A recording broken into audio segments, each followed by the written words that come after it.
भागलपुर गांव की कहानी। पड़ोस की पिंकी नई साड़ी लेकर आई है, लेकिन आपने तो मुझको अभी तक एक भी नई साड़ी नहीं दिलवाई।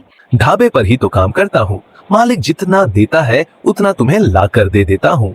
पता है इस झोपड़ी में रहते रहते कितना समय हो गया है, पर वही सूखी रोटी खाने को मिलती है। अगर आप तो अपनी गुलामी से बाज ही नहीं आते, आपको वही ढाबा मिला है क्या काम करने के लिए? शादी को कुछ समय बीत गया था।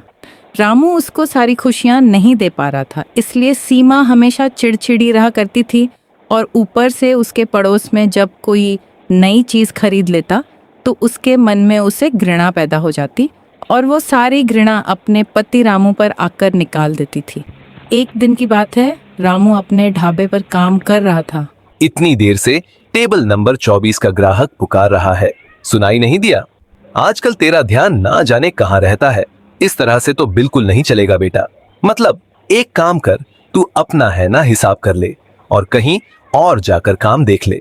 लेकिन मैं तो आपके ढाबे पर बहुत सालों से काम कर रहा हूँ, फिर आप ऐसा क्यों कर रहे हो? मेरा साला गांव से आया है, उसको काम धंधा नहीं मिल रहा है, इसलिए वह मेरे काम में हाथ बढ़ाना चाहता है।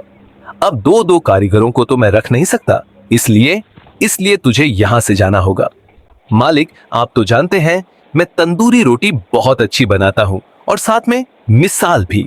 तू तो जानता ही है कि साले को मना करना आफत मोल लेना है। अगर मैंने उसको मना कर दिया तो मेरी बीवी मुझे जीने नहीं देगी, इसलिए तुझे यहां से जाना ही पड़ेगा बेटा। अब चाहे लाभ हो या घाटा, ये मुझे करना ही होगा। रामू वहां से मुंह लटकाकर चला जाता है, लेकिन उसे समझ नहीं आ रहा था कि वो काम करे तो क्या करे। नहीं तो क्या करूं? सीमा तो वैसे ही मुझसे लड़ती रहती है। घर के खर्चे के लिए उसके पास पैसे कम पड़ जाते। अब अगर उसे पता चला कि मेरी नौकरी चली गई है तो जाने वो क्या कहेगी। उसको उसका बहुत पुराना दोस्त अमित मिलता है। अमित, मेरी नौकरी लग गई है, पर वो इस गांव से दूर है। तू बता, मैं उदास होकर कहाँ जा रहा है? इतने समय बाद मिला है, फिर भी ऐसी दशा में। उसे सारी बात बता देता है। और मुझे काम के सिलसिले में यहाँ से दूर जाना पड़ रहा है, तो एक काम हो सकता है।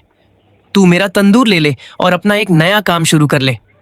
रामू अमित का तंदूर ले आता है और सीमा को सारी बात बताता है। सीमा भी इस बात पर बहुत दुखी होती है कि उसकी नौकरी चली गई, पर अब वो बात समझकर रामू से कहती है, चिंता वाली बात तो है कि आपकी नौकरी चली गई, परंतु अच्छी बात यह है कि हमें तंदूर मिल गया। यह लीजिए, मैंने कुछ पैसे जोड़ रखे थे। धीरे धीरे रामू के ठेले पर लोग आने लगते हैं और उनको तंदूरी मिसाल पाव बेहद पसंद आता है। यह देखकर रामू और सीमा बहुत खुश हो जाते हैं। रामू दिन पर दिन तरक्की किए जा रहा था।